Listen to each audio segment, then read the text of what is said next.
Yo, yo, yo. Welcome to the NS9 postgame show powered by Permane Brothers. I'm your host, Anthony DiNardo. With me, of course, we have once again Dougie Fresh.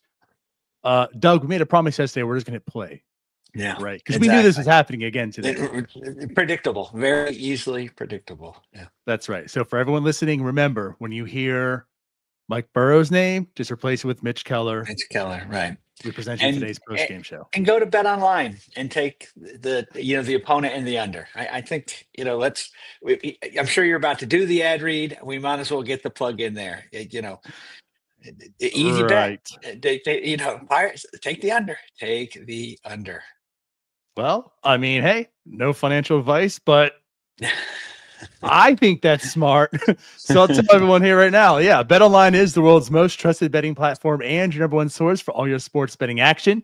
With baseball season in full swing, we're deep into the NBA and NHL finals, and BetOnline has more ways to stay on the action with the latest odds, news and scores, even live game in betting while the games are being played. We keep the dog days of summer rolling with the largest selection of odds on everything, with updated odds on MLB, UFC, and boxing to tennis and NFL futures. BetOnline remains the best online source for all your sports wagering info. In between games, head over to the BetOnline Casino with all the top Vegas-style games, including poker and live casino. BetOnline, the game starts here. So, Doug, the game started with Mitch Keller taking the mound, your favorite Mitch Keller. And, well, I guess technically it didn't start with him, but for the Pirates, it started with him having a 2-run lead. Keller, we're gonna get there. Yeah, I mean, he pitched good again today.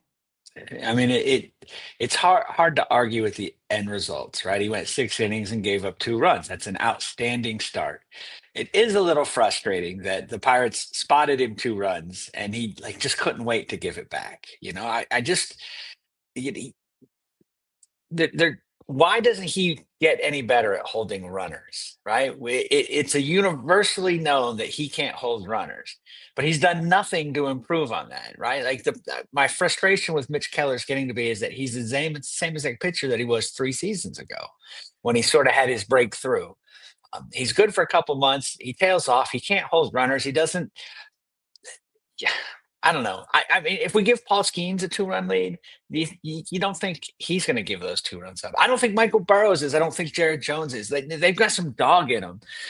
Mitch Keller, again, he pitched well today, and I really should not be putting any of this on him, but it seems like he's got a soft little cuddly kitten in him. He doesn't have that dog, right? He immediately walks happy. He might as well just go to second base because I'm not going to look over. I'm not going to do anything to hold you. And so I still have a little frustration with him because he should be. This is an area of weakness. There's got to be things he can do, and he doesn't. And right, the Pirates immediately give it back, and that was it for the Pirates' offensive explosion. After that, Mitch was outstanding. He pitched really, really well, and this is not on him. This is once again on Ben Cherington. This loss is on Ben Cherington. I think it's all fair to say. 2 things can be true. One thing is what happened today. So the Pirates did come out. That's really where the game started. O'Neal Cruz walks. I'm sorry, he actually got a hit. Yeah, he got a hit. Yeah, he gets a hit, leadoff hit. Pretty nice. Then there was a strikeout. But I mean, the Pirates strung together some hits. They scored 2 runs in the first. Spencer Horwitz drove some guys in. He came alive. Spencer Horwitz alerts, right? Nice. Pirates get on the board 2-0 right away. And like you mentioned, that's the one thing the Pirates have failed to do all season long is provide Mitch Keller with some run support. So 2 runs in the first, you're thinking, well, hey, there's a good head start. I mean, it's 2. They have 8 more innings to potentially score even more. They're going to score more runs, right, Doug? Yeah, right. Of course they are. Right, they're gonna tack on one here or there. Right, exactly. It's Wrigley Field in June. I mean, yeah. So 2 in the first. Colin Ray it's not decent. that's not Greg Maddux there on the mound. Colin Ray, you can get to Yeah, him. right. So again, you're kind of thinking that way, but to your point, yes, Mitch Keller gives those 2 runs right back. And that's what's all about 2 things being true. For everything that Mitch Keller's had a really good season. His record doesn't support it. Their narrative you see on him in a lot of areas, whether it's Twitter, Facebook, I mean, just whatever, right? From fans, I don't think really supports the type of season he's having. He's having a good season, Mm. but it does seem more than often than anything that when he does get a lead, he does give it back. It happens. Yeah. It happens. So again, if you want to pick on something, I do see that. But at the end of the day, 6 innings, 2 earned runs, you can't really ask for too much more from a starting pitcher. Right. Right. It doesn't matter when the run scored. It didn't matter if he gave up in the first, or gives up 1 in the third, 1 in the fifth. Right. He only gave up 2 runs, and then the bullpen did their job. Right. I mean, it's after 9 innings, the Pirates only allowed 2 runs to score. That's a game you're supposed to win. You're supposed to win that game 80% of the time, probably, if not more. And it's almost like they don't have a chance. It's like, yeah. That's it. They're going to get 2 runs. Brian Reynolds is not hitting. IKF, after getting his average up to 300, he's like 2 for his last 23. Henry, Cabrian Hayes doesn't hit. O'Neal Cruz got a hit today. He's not really hitting. Nick Gonzalez not really hitting. Spencer Horwitz, nice. He had a 2-hit game today. Hopefully that's not the only 2 hits he has, for the next 5 days or what have you. But yeah, I mean, this team does not really, like I said, it doesn't really string hits together. There's not a lot of depth, and once you get by the guys that are hitting 230, you're down to some guys that really just can't hit at all. And again, I think Colin Ray pitched 6 innings for the first time this year. Like, he went his deepest in a game, and it's pretty standard fare. Guys have their career and season high in strikeouts against the Pirates, and they have their career in innings against the Pirates. It's Right. it is one thing. Like I said, we're the get right team. It's like, now we're not great. We're not great for your offense. We're going to hold what did we give up? 3, 2, 2, and 2, something like that. I mean, it was just 9 ridiculous total runs in the 4-game in series 4 to the games. Cubs. Yeah. I wanted to touch on that. This is the team. The Cubs have averaged 5.38 runs per game this year. Second most runs in baseball. 5.38 per game. And the Pirates have not allowed them to score more than 3 at any point. Right. 9 in total, and it took extra innings. With a run on second, for one of them to happen. So, like, again, to your point, I mean, the pitching has been completely outstanding. Shut down. They did their job. You come into Wrigley Field. I mean, you're at their home. You come into Wrigley and you did everything to shut down this powerhouse of an offense to allow your team to win. And you come out of here 1-4. Again, 9 runs in 4 games. This again, the Pirates could have easily won all 4 of these games. I mean, no, the Pirates couldn't have, but a team with a below Almost average offense, right? Almost any other offense in like that, maybe Colorado. After that, hell, Colorado scored 10 today. Yeah, and they still actually could have been more. I think it was. It was. They scored 10 on the Braves today. Yeah, Colorado scored more today than the Pirates allowed the Cubs to do all 4 games. Yeah, exactly. And again, like I said, 5.38 runs a game. They got the second best record in the league. I think they're a really good team. And you handled. I mean, you handled guys, right? You Pete Crow Armstrong, who could be MVP. I mean, he's definitely going to be probably a top 3 in that. Him and having an outstanding breakout year. Really good year. I mean, they just have a bunch of good hitters, a bunch of good guys that take good at bats. Over the years, they've been beating up on us pretty badly, and they've been doing it with, I remember one of the Mitch Keller games. I think they had like 10 singles against him, and they're not they're not just crushing home runs or what have you. I mean, they have really good at bats. They wear out a pitching staff, and they didn't do that to this pitching staff, right? They didn't come close. I mean, they did. These games went by pretty quickly. kind of dull as far as offense was concerned. Mitch Keller really did well. I mean, he settled down after that He first did. inning, and he doesn't always do that. So to his credit, right? And then Matson comes in, and Matson is pitching perfect. I- Literally. yeah, I mean, yeah, I mean, it's just. I think he's retired 27 straight now. It's I When he didn't came catch it. up, I I heard that on thought the he was a broadcast. feel I didn't good realize story. that. Yeah, It's the yeah, longest streak in baseball right, that right. not allowed to hit against. Well, I and when don't I thought, recall it's the like, number. I'm like, oh, let's give the kid a major league check for a week. He's from the area. Nice story. Sorry, hey, let him bring him in close games. I'm loving what he's doing. So, outstanding. Again, another a good bullpen arm, another good pitching performance, and it just all goes to waste. It's I'm surprised. Like, we're not hearing rumblings, from the pitching staff. Like, dear Lord, guys, get us 3 runs, 3 runs, get us 3 runs in 9 innings, It's and it's we'll win sad, but 70% that's of the games. literally Uh, all you're asking for right now. uh, If this team was able to score 3 runs every game, yeah, they come out of the series 3-1.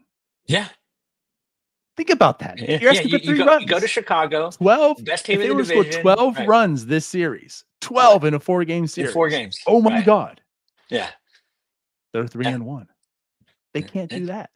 No, they can't. They can't score 3 runs. Right. I mean, uh, and again, we our general manager is fiddling while Rome burns. I mean, it's just nothing, nothing happening. I mean, again, he Right.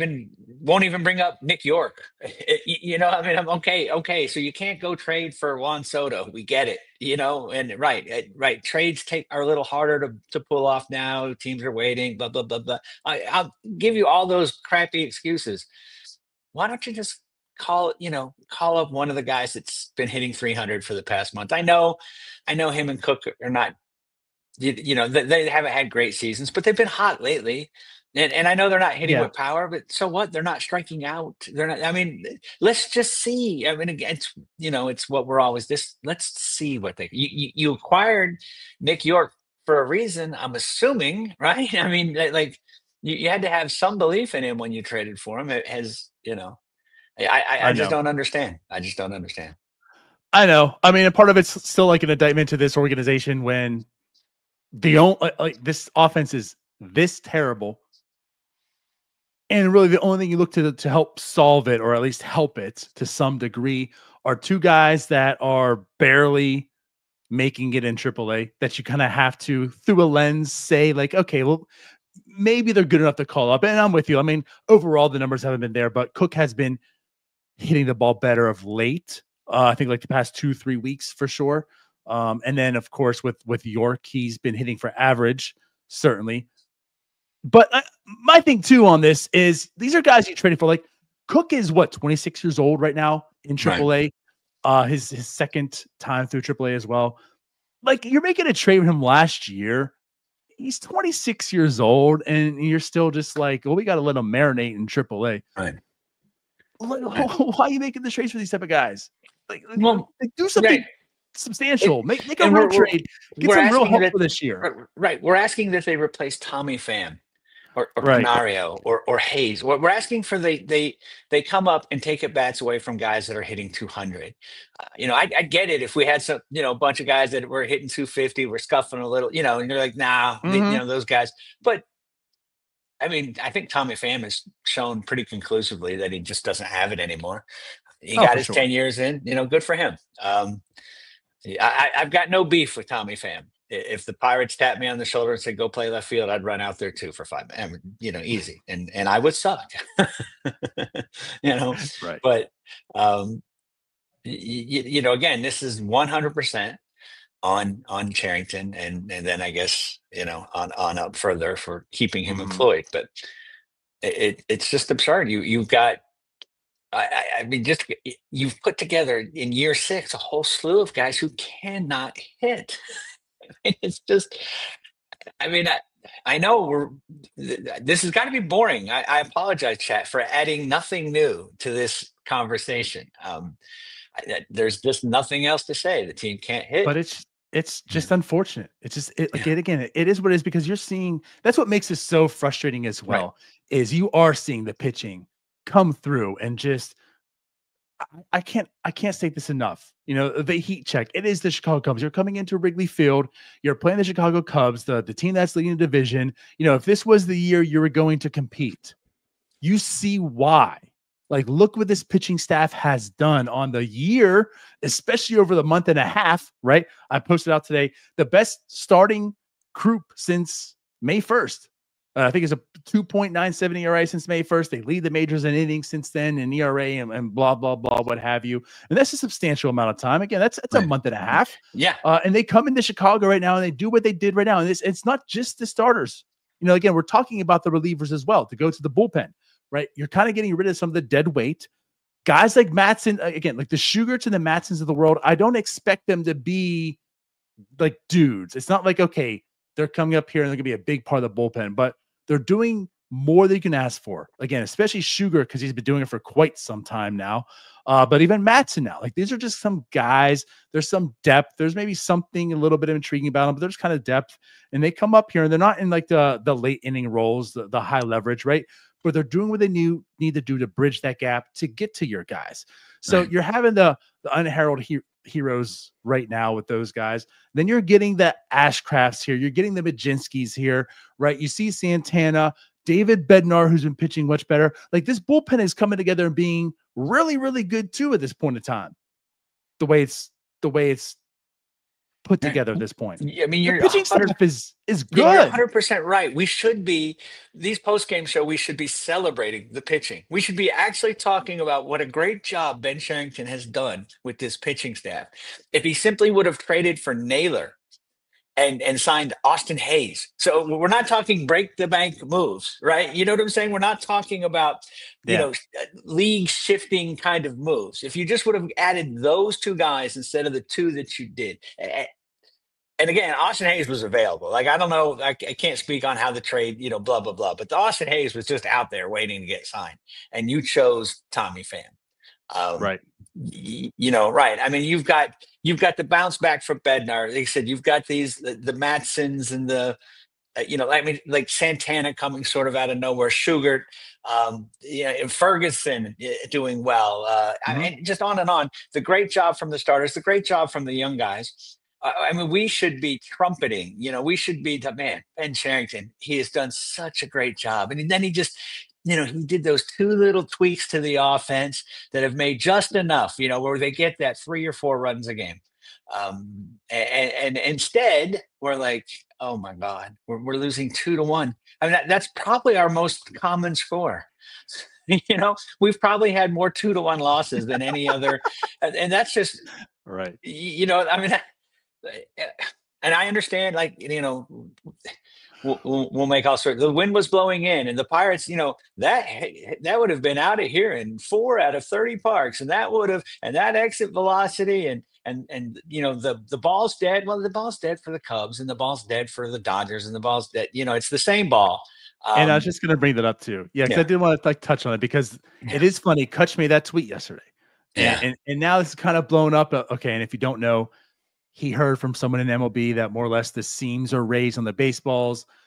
MLB's aware of it. When asked, they're like, well, I mean, hey, they're handmade. This is what it is. We don't know why, but it's known to cause the drag.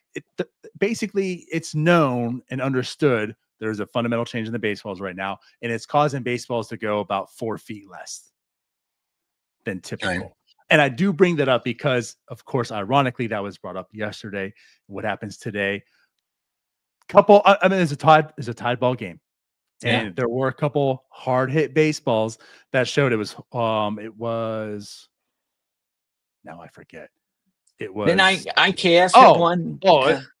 No. It was Sullivan and Cruz. Sullivan hit one that would have went out in 16 ballparks. Right. And then Cruz hit one that would have went out to 8. Both hit pretty well, basically to the wall. And of course, you jokingly say, well, if that was 4 feet further, those were home runs and the Pirates score. Ironically, the inning turns over and the Cubs did the same thing. So like you said, right, it was for both teams, right? The Cubs had some pretty good hits as well later that could have done the same. Yeah, it's across the board. But I think again, like I think there's now that you're kind of being aware of it, maybe there is something noticeable. And again, it just happened today. I Yeah, think it's those funny. I balls are mean, out. Those Kutch balls were puts hit that. well. Yeah, Kutch puts that out there, and you sort of at first don't think that much of it, and then all of a sudden, it's sort of like it's a national story now, right? It's like Mhm. okay, and I mean it's funny. A billion-dollar corporation like baseball is like, gee, we just don't know. I mean, handmade baseballs. That's Right. they were handmade But it's last year, weird weren't because they? when Otani and Judge are going back to back, they had these special baseballs for their games. Weird how that Yeah, happens. The baseball doesn't it's know and very understand. very peculiar, Yeah, right? Yeah, I don't know. yeah. But But I anyway, mean, that's again right. another It's part discussion of as it. well. It's But always been part of baseball, right? Warning track power, all that stuff. We've seen it a million times. It's why baseball is so hard. There's fielders all over the place. It's very hard to find grass. It's very hard to hit the ball out of the stadium. And for the Pirates, it's nearly impossible. So, yeah, um, and it's a shame. It's a shame because again, we really do. We have a outstanding pitching staff, and we've got a generational pitcher in Paul Skenes, right? And it makes it that much more frustrating because I mean, over the first 4 or 5 years of this, rebuild, the pitching stunk too. So the offense didn't score, but we were losing 6-1, But now it's like we're in nearly every game. We're right there, and if we didn't have 6 straight easy outs in the lineup, and our better hitters not hitting on top of that at the top of the lineup. And it's just, I mean, like, you look at the lineup today and see that Kutch isn't playing, and you're like, oh man, I mean, he's the only yeah. guy hitting right now. And it's like, okay, and I You I took get that out he needs his day off. essentially a half of your lineup Yeah. because if and when Cruz is hitting, and today it was enough. He walked and did get a hit. He went 1 for 3 with a walk, no strikeouts. If and when he is, Kutch is like the only other guy. Yeah. Brian Reynolds isn't doing it. No. I'll take it back. IKF has been pretty. IKF has held his own. He's done well. He's not going to Yeah. win you ball games, whatever, but he's hitting for No. a decent average. He's putting the ball into play. He's doing what he's giving you pretty much the best version of IKF you could ask for offensively, which is fine. The problem is he can't be your second or third best hitter on a team. Right. Right. That's a problem, and that's what Yeah. he is. And there's a far drop off from IKF to the rest as well. That's Yeah. also the problem. It's not like it's just hovering over being the second or third, and everyone's just about average. It's a And huge drop off. 2 of the best hitters on this team are IKF and Adam Frazier. Yeah, I mean, that's and again, and you want to look at where we stand as far as runs scored, last in all of baseball, and that's yes, why, they are. right? Yes. There's why, because 2 of your best hitters are guys that are not hitters, who are having sort of good years for them, doing doing quite well, and I'm scared about IKF because when he came over here last year, he was competing for a batting title and didn't get a hit after we got him, basically. So I'm hoping that he probably won't be here after that part of the season anyway. I imagine he gets But traded, still, but yeah. yeah, it's just, I mean, But then I what don't know. happens to this team?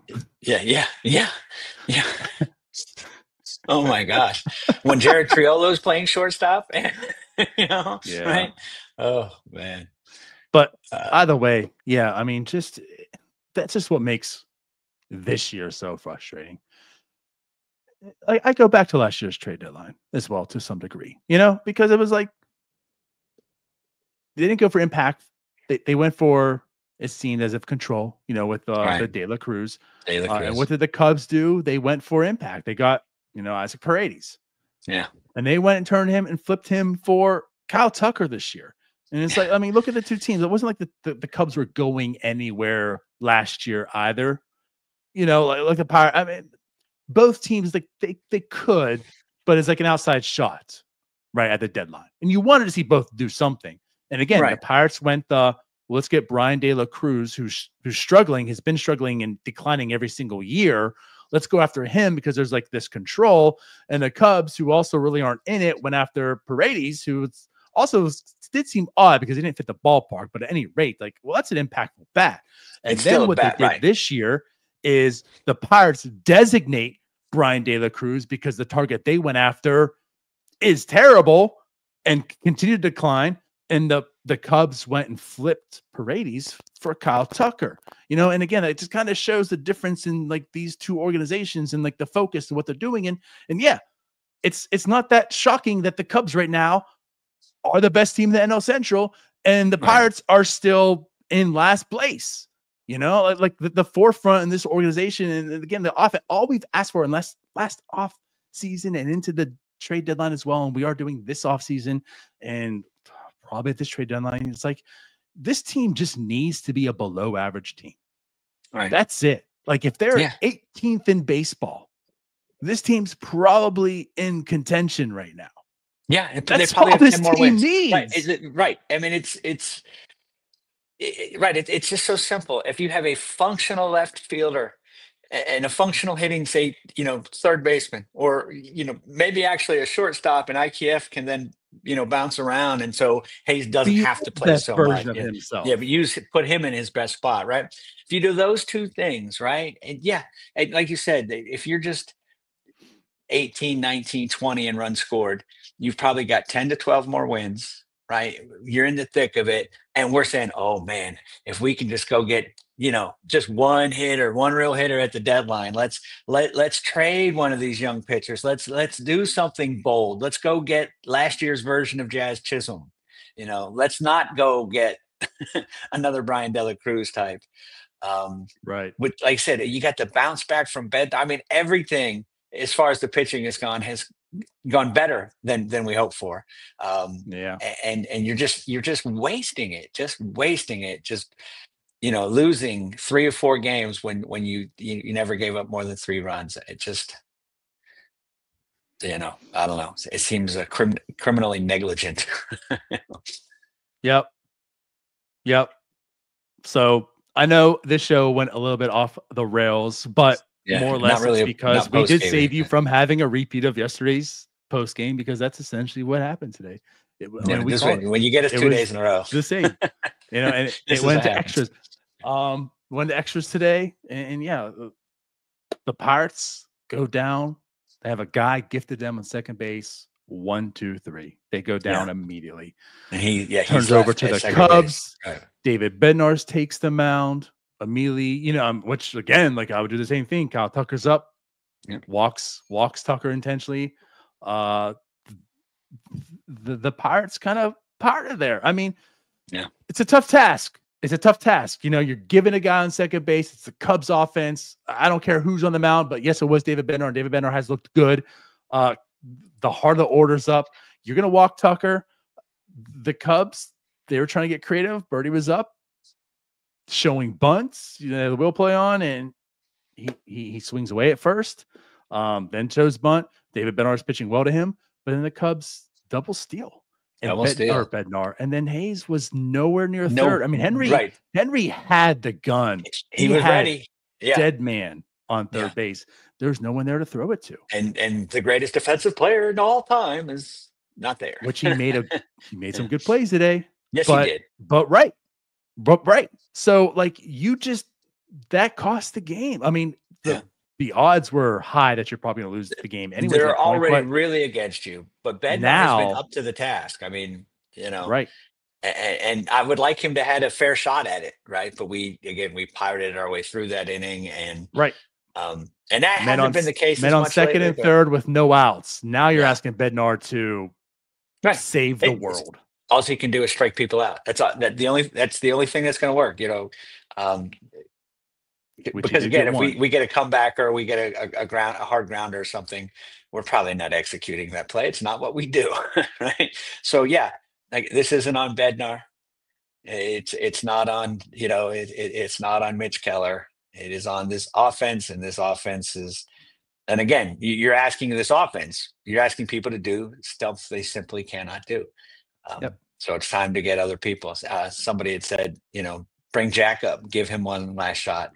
And bring York up and play him at third. Those aren't terrible ideas to me. Right. Yeah, I didn't want to further our off the rails conversation. All right, but sorry. No. But no, I'm saying that's why I didn't bring it up earlier. No, but just to expand you guys upon have a a little show bit to here do now. tomorrow, right? And we're stepping all over it, right? Shaq's also been hot. He had a home run and a double last night. He's been hitting home runs. The power's there. I don't know if it's Jack time or not, but he's actually the one of the three you mentioned, with Cook or York. I'm thinking Jack. I don't know what we're gonna get. I pray there's still something in there with Jack that can help out this ball club. We know there's talent there. He just hasn't translated to a consistent baseball player. But I still feel, regardless of how bad he might be here, it's still better than Pham. Yeah, and that's what we always get to. Any of the options that you could bring up, I would want to see more than Tommy Pham. I mean, right? Tommy Pham can't do it, and he's been given plenty of opportunity. There you go. We've, we're not doing a cheapskate move by cutting him now. He's got his pension and all the stuff that he gets for being a 10-year guy. He gets his full salary if we cut him. So, there's none of that nonsense. Let him ride off into the sunset, and bring up somebody, because they can at least do what Pham does. And there's a chance that maybe they can do a little more. Yep. So either way, Pirates lose once again, 3-2. I'm not sure if 2-1 is the most common score, but I will say this: losing by 1 is the most common outcome. And the Pirates do it again. They lose 3-2 today, just unable to outscore the Cubs. Another frustrating loss. Day off tomorrow. Then they face the Tigers. So it's a sad state of affairs when the fan base thinks they need a day off more than the actual players do. Yep. So I guess we'll be back tomorrow morning, Jim and I, with another Bucko Brew, and then we'll return Tuesday with our post-game shows, powered by Premier Brothers once again. Doug, it's our designated rival. Yeah, we're playing our designated rival, the Detroit Tigers, and what? I thought the Phillies were the rival. Yeah, exactly. So it's very confusing, right? It's very confusing who our rival is, because I sort of think it's Cleveland, but what do I know? So hey, Gene Lamont revenge game. There you go. Yes. And Donnie Kelly, wasn't Donnie Kelly a bench coach? There he is. Yeah. Maybe we can hire Donnie Leland. Ball returns to Detroit. There you go. All right. Yes. So thank you, chat. I apologize for my redundancy, and we'll see. Join us tomorrow for Bucko Brew, and we'll see you Tuesday. That's it. Love you guys. Like, subscribe, do all the fun stuff. Bye-bye. All right, that wraps up this episode of North Shore 9. Thanks so much for tuning in. Whether you're listening on the podcast or catching us on YouTube, if you enjoyed the show, please give this video a thumbs up, and don't forget to hit that subscribe button if you haven't already. It really helps us grow. And if you're listening on the podcast, a quick review goes a long way in helping others find the show. Plus, be sure to tell a friend about us. There's always room for more here in the NS9 community. And for those looking to support us a little more, consider joining our Patreon, become an MVP member, and get exclusive perks while helping us continue to bring you more of the Pirates content you love. Thanks again for all your support, and let's go Bucks.